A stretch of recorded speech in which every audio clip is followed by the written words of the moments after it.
Stay silent, stay ready. Own the room. Those 3 instructions, in that specific order, describe the most efficient path to genuine influence that has ever been documented. Not influence built through volume. Not influence built through visibility. Not influence built through the constant performance of authority that most people exhaust themselves maintaining. Influence built through the specific, cold Machiavellian understanding that the person who speaks least holds most. The person who prepares during the silence arrives at the moment with precision the room cannot match, and the person who carries both the silence and the readiness into the room does not need to announce their authority, because the room has already felt it before a single word has been spoken. Here is what you have been doing instead. You have been filling rooms with your voice, with your ideas delivered at the speed they arrive, rather than at the speed that makes them land, with the visible performance of engagement that tells the room you are present, but tells it nothing about the quality of what you are holding beneath the surface.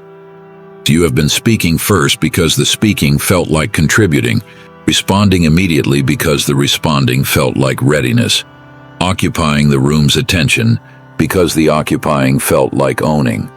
And none of it has produced the outcome you were building toward, because filling is not owning, responding is not readiness, and speaking first is almost never the same thing as speaking best. Machiavelli wrote, "A wise ruler ought never to keep faith when by doing so it would be against his interests, and when the reasons that caused him to pledge it exist no longer." Apply this to your speaking. A wise person ought never to keep speaking when by doing so it would be against their positioning, and when the reasons that caused them to speak exist no longer. The moment you have said what needed saying, the silence should return, and the silence, held with the specific composure that this video is going to build inside you, should do the work that the additional speaking would have consumed. Machiavelli observed something in every court he ever sat in that most people never see clearly enough to use. He wrote, "Men in general judge more by the eye than by the hand." The room is not evaluating the content of your words, it is evaluating the quality of your presence. And the quality of your presence is determined not by how much you contribute, but by the specific energy you carry while you are not contributing. The silent person who carries composed, settled, unhurried energy during the silence is the person the room trusts with its attention when the silence finally breaks, because the room has been watching. And what the room has been watching, the composure, the stillness, the specific quality of someone who is holding rather than filling, is the thing that determines whether the room leans in or leans back when the holding ends and the speaking begins. My friend, let me tell you something about what the constant speaking has been building while you were too busy producing sound to notice the structure. The constant speaking has been building the room's assessment of who you are, and the assessment formed from the unfiltered flow of everything you said, including the things you wish you had not said, the positions you wish you had not stated, the reactions you wish you had not displayed, is the assessment that governs how the room treats you. You did not build the assessment deliberately. You built it through accumulation, through the daily, unmanaged, strategically unfiltered output of someone who was speaking at the speed of their thoughts rather than at the speed of their strategy. And the assessment built from that unfiltered output does not represent the best version of your thinking. It represents the average version, the version that includes every strong contribution alongside every weak one, every precise observation alongside every imprecise reaction. The room has averaged you, and the average, because it includes everything rather than the selected best, is lower than what you are actually capable of producing. The 7 laws in this video correct this. They replace the averaged output with the selected output. They replace the constant flow with the strategic deployment. They replace the assessment built from everything you said with the assessment built from only what you chose to say. And the chosen, the selected, the held, the deliberately deployed, produces an assessment that is not the average of your capability. It is the peak of it, because the peak is what arrives when the silence has filtered out everything that was not the peak. Machiavelli wrote, "Never attempt to win by force what can be won by deception," and I will add, by silence, because silence is the most effective filter available. It removes the weak from the strong, the reactive from the deliberate, the averaged from the selected. And what remains, the single contribution that survived the filtering, is the contribution that changes the room's direction rather than adding to its noise. This video gives you 7 laws for building the specific architecture of silence, readiness, and room ownership that Machiavelli documented across 15 years of watching it outperform every other form of influence available. Before I start, the last law in this video is the one that makes every other law permanent. Miss it, and the rest fades within a week. Stay to the very end. If you are ready to stop filling rooms with sound and start owning them with silence, comment the words "I own the room" without speaking. Like this video because every like puts it in front of someone who is still talking when they should be holding. Subscribe and hit the notification bell. And drop your location and the time right now. This community is real, and right now it matters who is here. Law 1. Silence is not the absence of contribution. It is the most concentrated form of it. The person who holds while others spend is the person who arrives at the moment with everything intact. Let me tell you what happens to the person who speaks constantly in any significant environment. They spend. Every word is an expenditure. Every argument deployed is a resource used. Every position stated is a piece of the internal picture given away for free.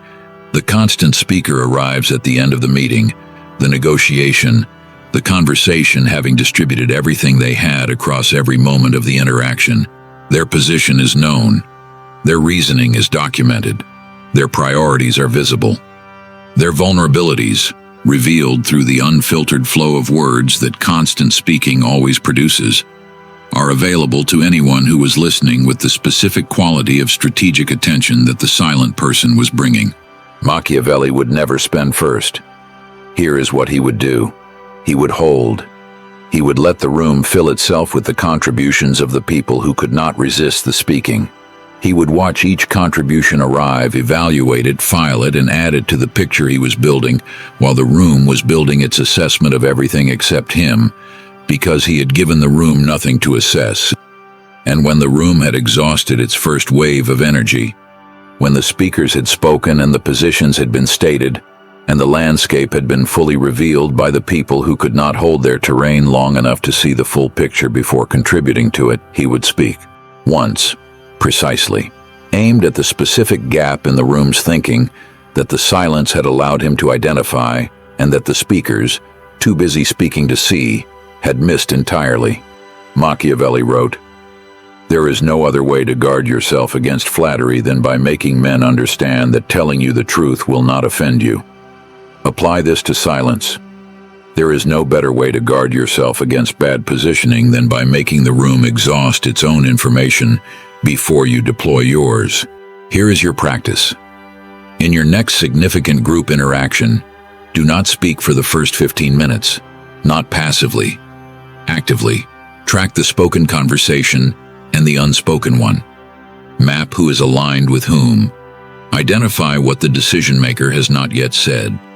Note which arguments are landing and which ones are producing the subtle resistance that only the watching person can see. And when you do speak, after 15 minutes of gathering what the room was giving away for free, deliver one observation that addresses the thing nobody else addressed. The observation that demonstrates you were not just present during the silence, you were more present than anyone who was speaking. Let me give you a specific scenario that will make this land. You are in a brainstorming meeting. 6 people are present. Within the first 5 minutes, 4 of them have spoken. They have laid out ideas. They have shared perspectives. They have given the room the full picture of their thinking, including the specific assumptions their thinking rests on, the priorities their reasoning reveals, and the limitations their framing exposes. You have said nothing, and in saying nothing, you have received everything they gave, for free, without the corresponding expenditure. Now, when you speak, when the silence has built the full picture and the picture has revealed the gap that nobody addressed, your contribution does not land as one more idea among many. It lands as the idea that the room was missing. The idea that addresses the thing everyone else was too busy speaking to see. And the room's response, the specific quality of attention and weight that this contribution receives compared to the four that preceded it, tells you everything you need to know about the economics of silence versus speaking. The speakers spent, you held, and the holding produced a return that the spending could not match. Machiavelli put it simply, he who builds on the people builds on mud. Applied to room dynamics, he who builds influence on constant contribution builds on mud. The contribution gets absorbed, forgotten, blended into the flow of the conversation and lost in the volume of everything else that was said.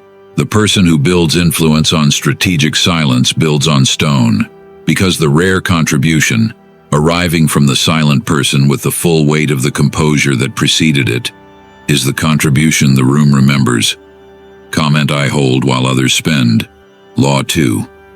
Readiness built in silence is invisible readiness. And invisible readiness is the only kind that cannot be defended against. My friend Machiavelli made an observation about readiness that separates the person who is genuinely prepared from the person who displays preparation as a performance. He wrote, "The prince must have no other objective, no other thought, nor take up any profession but that of war, its methods and its discipline." Now hear the word war correctly. War means readiness. And readiness, in the Machiavellian sense, is not the visible display of preparation, the studying that everyone can see, the rehearsing that everyone can track, the positioning that everyone can anticipate because the positioning was conducted in public. Genuine readiness is invisible. It happens in the silence, in the hours that nobody sees, in the specific, private, strategically concealed preparation that the room does not know, occurred until the moment arrives when the preparation is deployed, and the deployment produces an outcome that the room cannot explain because the room did not see the preparation that produced it. Most people prepare visibly. They announce their studying. They display their research. They make the preparation part of their performance because the preparation itself feels like evidence of competence. Machiavelli would never display his preparation. He would conduct it in silence and deploy it without announcement, because visible preparation is preparation that the room can account for, and accounted for preparation is preparation that can be defended against. The room that knows you are prepared adjusts its approach to account for your preparation. The room that does not know you are prepared walks into your deployment with the full disadvantage of surprise. Here is a specific scenario. You have a meeting tomorrow where a significant decision will be discussed. The visible preparer spends the evening reviewing the materials and mentions the review in the morning conversation before the meeting. The room now knows they are prepared. The room adjusts. The invisible preparer does the same review, possibly a more thorough one, and says nothing. Walks into the meeting with the same composed energy they carry into every meeting. And when the moment arrives where the preparation matters, when the specific piece of information, or the precise framing, or the exactly right question changes the direction of the discussion, the deployment lands with the force of surprise, because the room was not prepared for the preparation. And surprise, as Machiavelli documented across every significant political and military case he studied, is the single most powerful force multiplier available. Machiavelli said, "The wise man does in the beginning what the fool does in the end." The wise person prepares before the room knows there is something to prepare for. The fool prepares after the moment has arrived, and the preparation is too late to deploy effectively. Let me tell you something about invisible readiness that goes beyond the tactical level. The person who prepares invisibly builds a reputation over time that the visibly prepared person cannot access. The reputation is this. This person always seems to have what the moment requires. The room does not know how. It does not see the preparation. It only sees the deployment. And the deployment, arriving consistently across enough interactions, produces a specific quality of mystique, not manufactured mystique, earned mystique. The mystique of someone whose readiness seems to exceed what any reasonable amount of preparation could produce. And mystique in any environment where the room is trying to assess the people inside it is one of the most powerful forms of positioning available, because mystique is the room's response to something it cannot explain. and what it cannot explain, it respects. And what it respects, it follows. Machiavelli would tell you, the prince whose preparation is visible is the prince whose limits are known. The prince whose preparation is invisible is the prince whose limits are unknown. And unknown limits are the limits that produce the most cautious and the most respectful treatment from every party in the room. Comment I prepare in silence and deploy with surprise. Law 3. The room is owned by the person who sets the emotional temperature, not the person who speaks most, not the person with the highest title, the person whose energy governs how the room feels. Machiavelli observed something about room dynamics that most people attribute to charisma, but that is actually something far more specific and far more buildable. He noted that in every significant gathering he attended, from the Florentine council chambers to the courts of foreign rulers, there was one person whose energy determined the emotional state of the room, not the person who spoke most, not the person with the most formal authority, the person whose composure or agitation, whose stillness or movement, whose settled presence or anxious energy set the baseline from which everyone else in the room calibrated their own state. Most people enter rooms and adapt to the existing temperature. They feel the room's energy, and they match it. If the room is tense, they become tense. If the room is rushed, they become rushed. They are thermometers, devices that measure the existing temperature. Machiavelli would never be a thermometer. He would be a thermostat, a device that sets the temperature rather than measuring it. He would enter the room carrying the specific energy he wanted the room to operate from. If he needed the room calm, he would carry calm, not announce calm, not say everyone settle down. Carry it, in his pace, in his stillness, in the specific quality of unhurried composure that nervous systems mirror automatically without conscious decision. Here is the mechanism. Human nervous systems are wired for co-regulation. They attune to the dominant emotional signal in any shared environment. The dominant signal is not the loudest. It is the most consistent.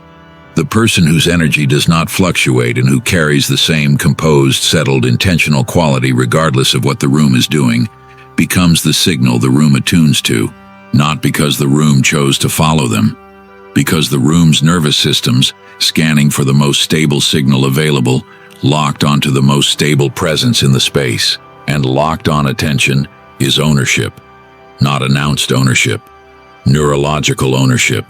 The room is following you before anyone has decided to follow you, because the following is happening at the level of the nervous system, not at the level of the decision. Here is your practice. Before your next significant group interaction, decide what temperature you want the room to operate at. Calm, focused, urgent, whatever the situation requires, and then carry that temperature into the room through your body rather than through your words.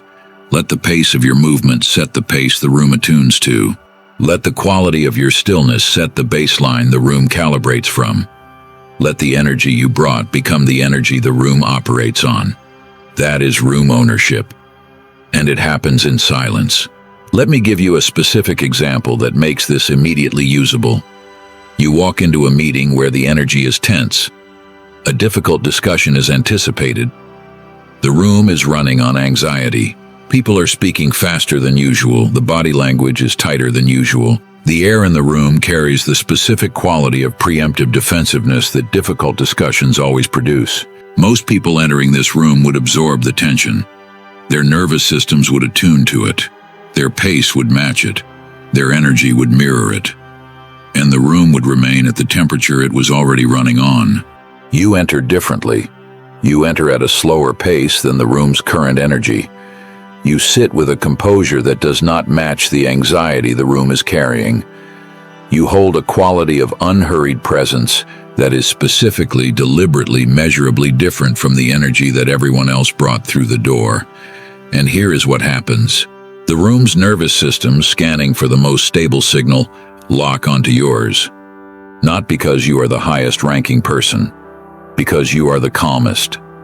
And calm, in a tense room, is the signal that every activated nervous system is searching for.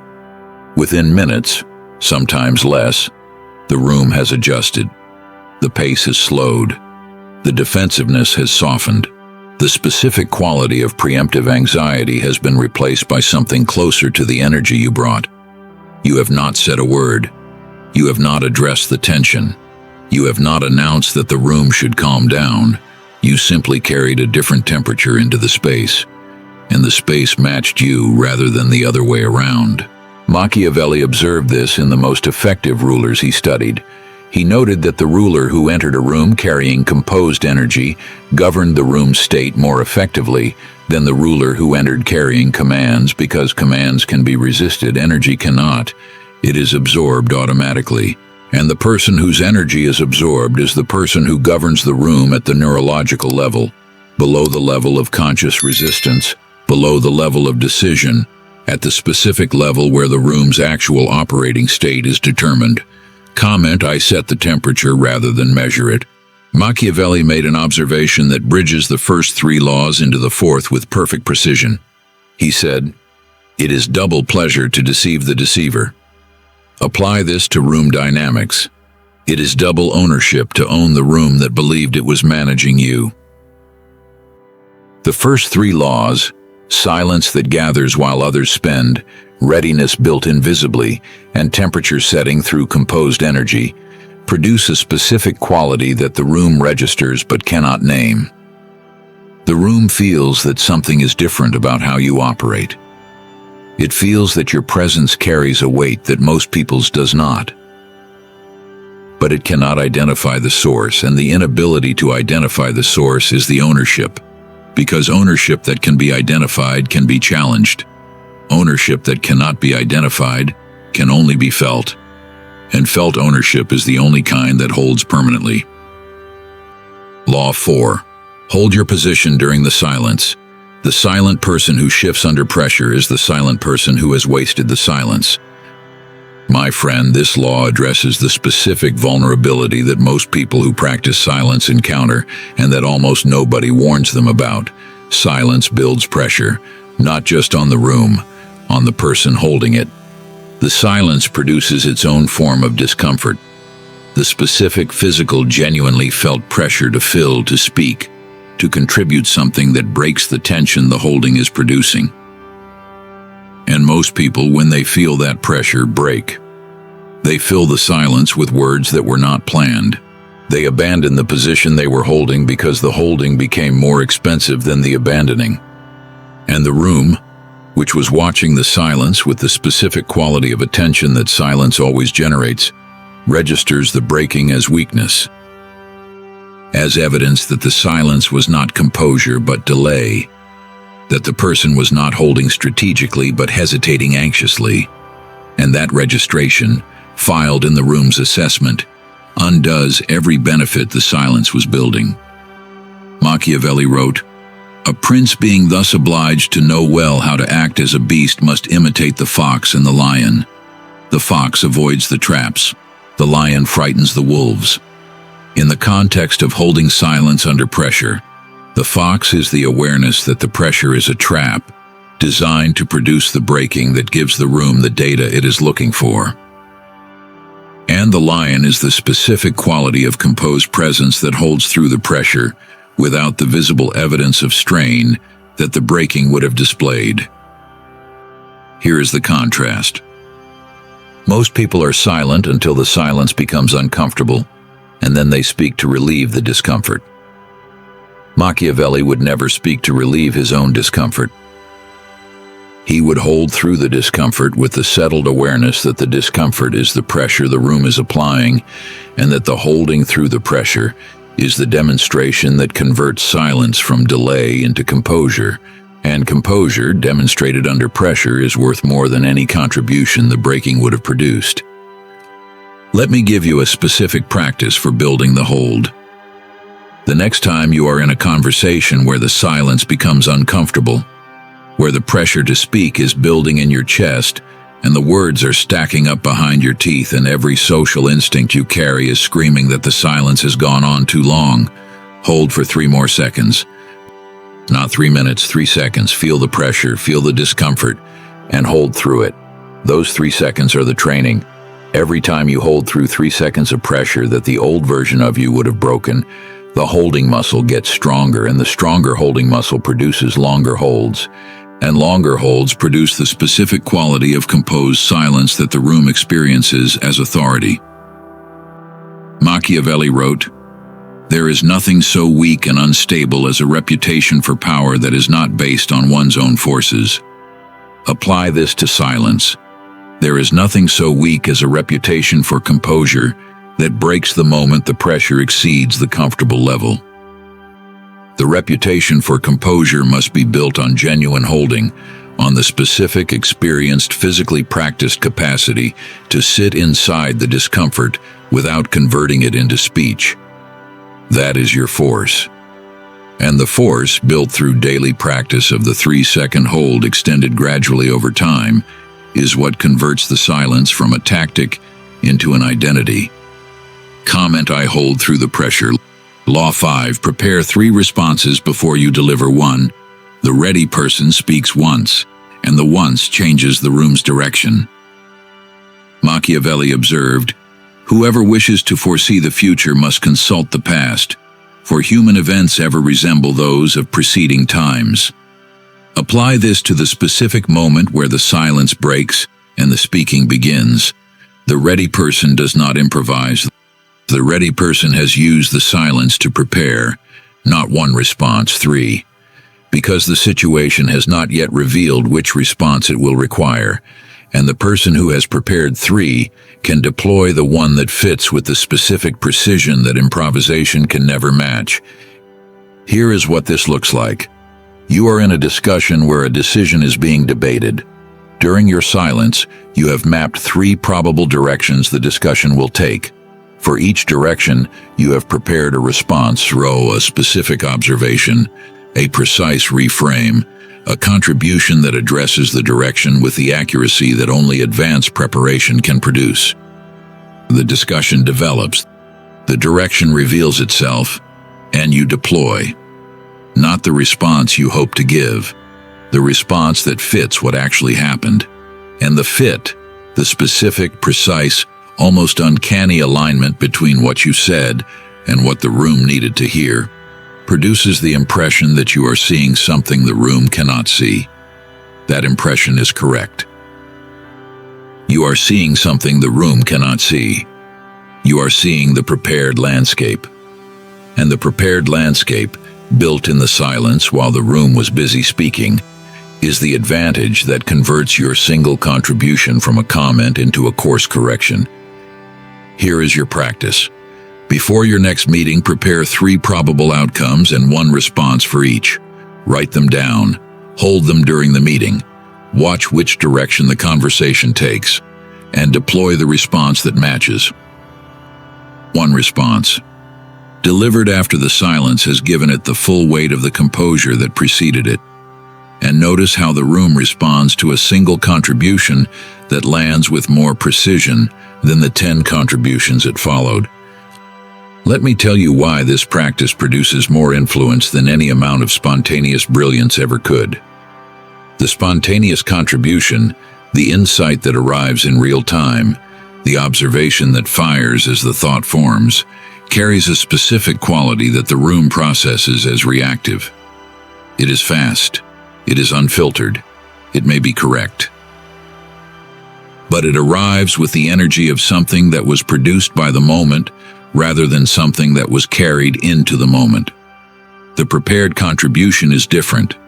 It arrives at a pace that communicates deliberation. It lands with a precision that communicates forethought. And the room, processing the difference between reactive speed and deliberate precision, trusts the precision more, because precision is the evidence of depth. And depth, in any room where most contributions are surfacing from the shallow end of spontaneous reaction, stands out with the same inevitability that a deep voice stands out in a room full of high ones. Machiavelli would tell you, the man who prepares for 3 outcomes and deploys for 1 has invested 3 units of thought and displayed 1 unit of contribution. The 2 units that were not displayed are not wasted.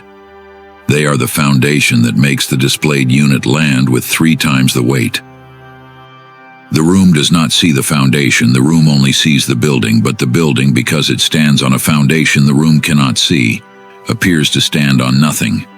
And a building that appears to stand on nothing appears to be held up by the specific quality of intelligence that the room cannot explain, but is compelled to respect. Machiavelli observed something about this phenomenon that makes it permanent in your understanding. He wrote, "Men are so simple of mind and so much dominated by their immediate needs that a deceiver will always find someone willing to be deceived. Apply this to the prepared contribution.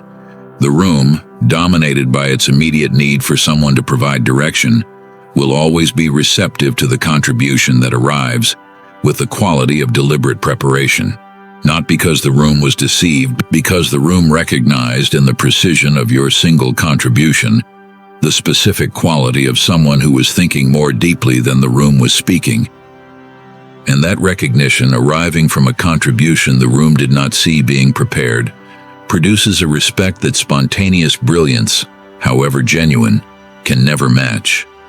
Because spontaneous brilliance is fast, and fast in any room where the decisions matter is not the quality the room trusts. The room trusts deliberate, and deliberate is what the silence produces. Comment: I prepare 3 and deliver the one that fits. Before I move to Law 6, I want to be direct. The final 2 laws are where this shifts from individual practices to the permanent installation of silent authority as your operating system. Subscribe right now. Hit the notification bell. Stay. Because laws 6 and 7 are where this shifts from practices you perform to the permanent identity that performs itself. The first 5 laws built the tools. The final 2 install the operating system that runs the tools automatically, without the continuous conscious effort that the early practice required. And the operating system, once installed, is what produces the room ownership that this entire video has been building toward. Law 6. Own the room by controlling what information passes through you. The person who holds information is the person the room comes to, and the room that comes to you is the room you own. Machiavelli wrote, "He who is the cause of another becoming powerful is ruined." Apply this to information. The person who distributes information freely has made everyone else in the room powerful at their own expense. Every piece of information you share is a piece of your advantage that you have given away. And the room, once it holds what you held, no longer needs to come to you. The room is self-sufficient. And a room that is self-sufficient is a room you do not own. Here is the shift. Stop being the person who shares information as a form of contribution. Start being the person who holds information as a form of positioning, not hoarding. Holding.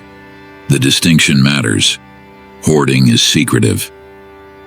It creates the visible impression that you are withholding. Holding is composed.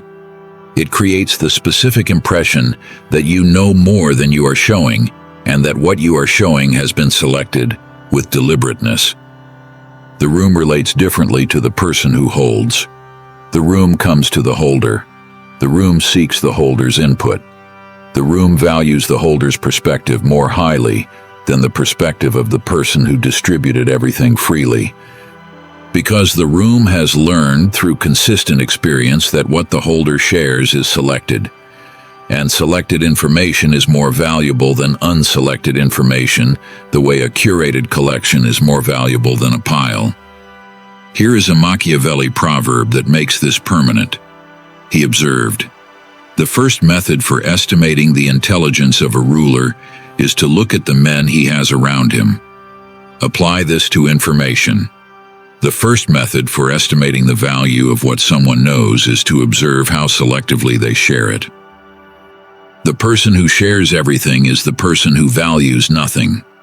The person who shares selectively has made a judgment about value, and the judgment itself, visible through the selectivity, communicates intelligence that the content of any individual sharing cannot match.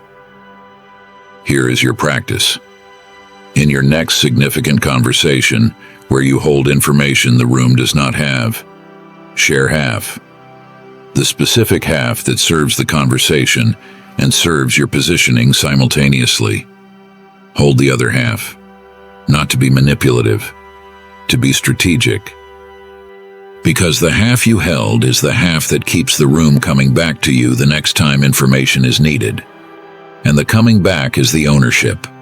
The room does not own you. You own the room. Because the room depends on what you hold. And dependence in any human dynamic is the architecture of genuine influence. Let me give you a specific example. You are in a professional environment where information flows freely through informal channels, gossip, updates, assessments of colleagues, predictions about organizational direction. Most people participate in this flow as both distributors and recipients. They share what they know. They receive what others share. And the exchange feels equitable. Here is what the equitable exchange actually produces. Everyone in the flow ends up holding approximately the same picture. Nobody has an informational advantage. Nobody holds a piece that the others do not have. The playing field is level. And a level playing field, as Machiavelli documented, is a playing field where the outcome is determined by factors other than intelligence, by politics, by proximity, by the specific quality of who you know, rather than what you know. The person who holds, who receives through the flow but distributes selectively, gradually develops a picture that exceeds what any individual sharer holds.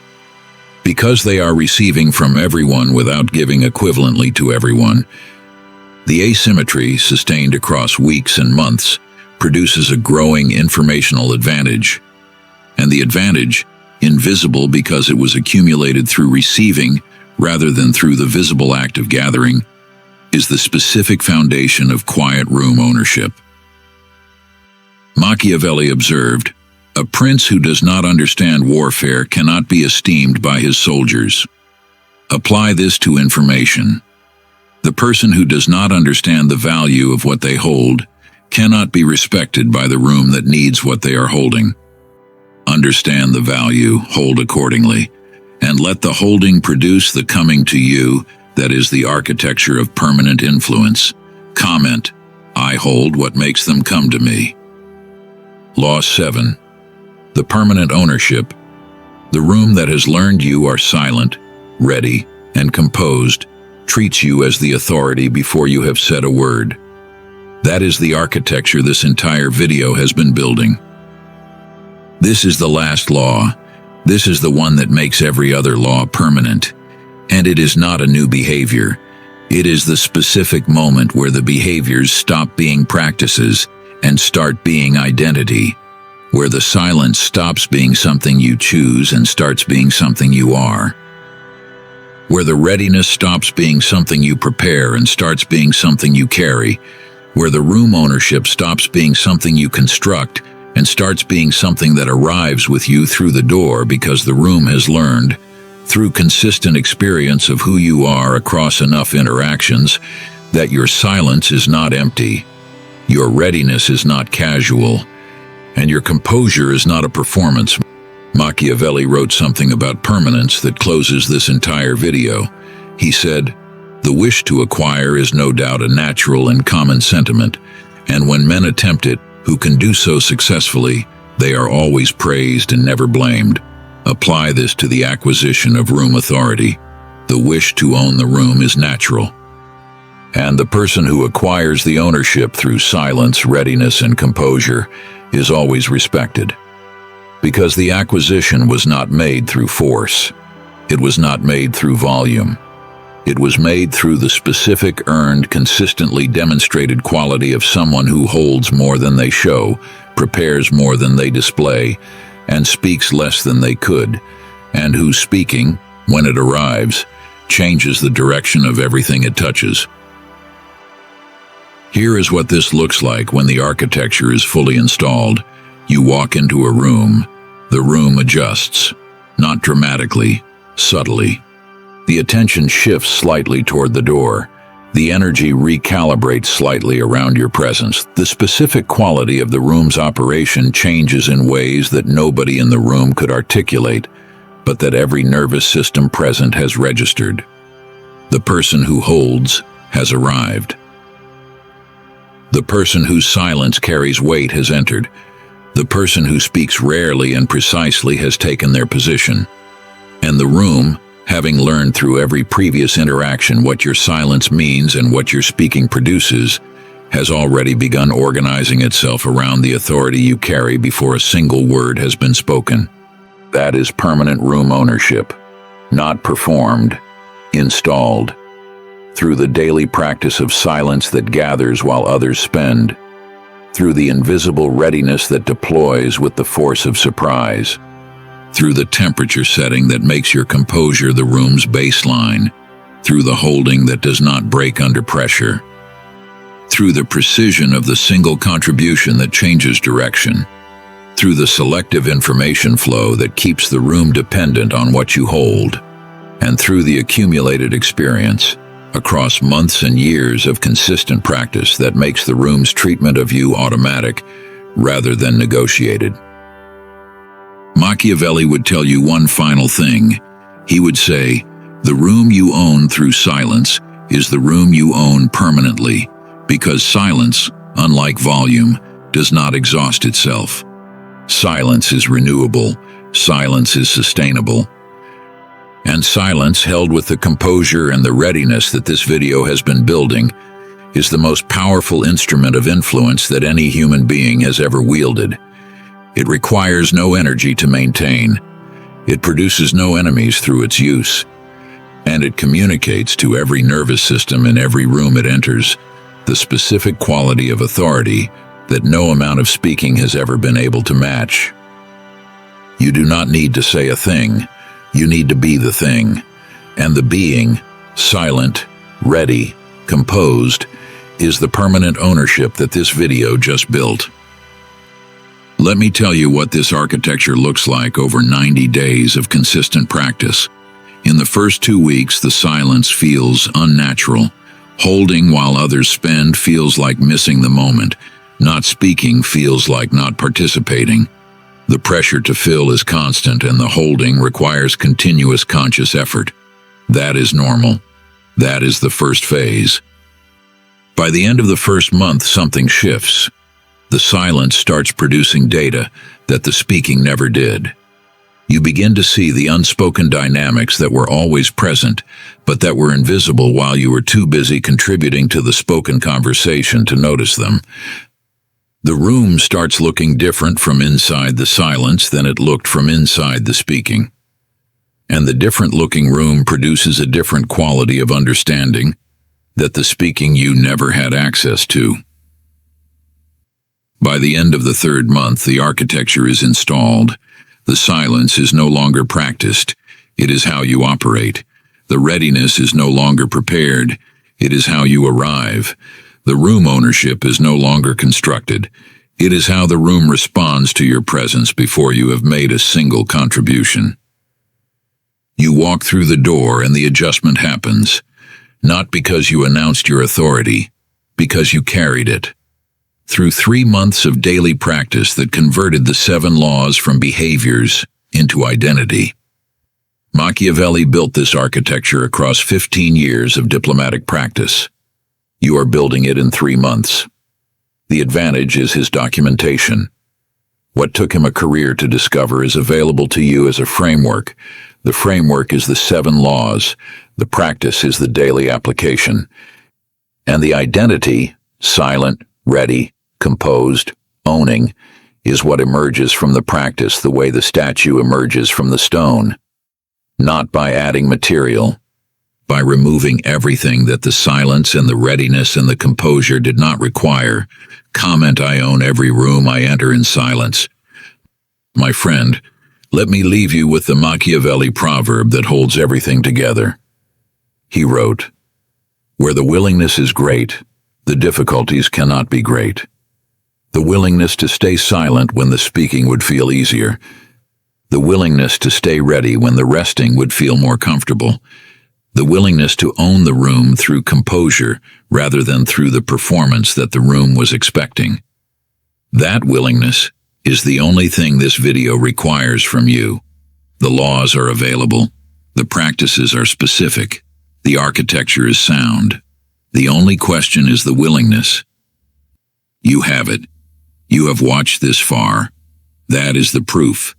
Now hold, and let the holding build the version of you that every room adjusts around before a single word has been spoken.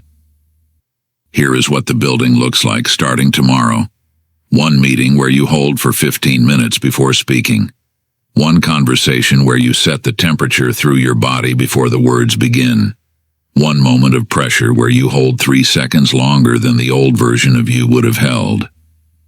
One deployment where the preparation was invisible and the result was surprising. One piece of information held rather than shared. Each practice is small. Each one takes less than a minute of conscious effort. And each one installs a piece of the architecture that the speaking was preventing from being built. Machiavelli spent 15 years in the courts of Florence building this architecture through direct experience. The experience cost him a career, a position, and eventually his freedom. But the architecture survived all 3 losses. It survived the arrest. It survived the torture. It survived the exile. Because the architecture was not built on the position. It was built on the silence. And the silence, held through the pressure of the courts, held through the pressure of the strappado, held through the pressure of the exile, was the thing that no external force could reach. That silence is available to you right now. Without the cost Machiavelli paid for it, with the full benefit of his documentation. Hold it, build on it, and let every room you enter from this point forward feel the specific quality of someone who does not need to speak to be the most powerful presence in the space. Like this video, if any of these 7 laws gave you a specific tool for owning every room through silence rather than through sound, share it with someone who is still filling when they should be holding. And subscribe to this channel because the next video goes directly into the advanced daily practices that maintain silent authority under the specific pressures that test it most and break it in everyone who has not built what you just built.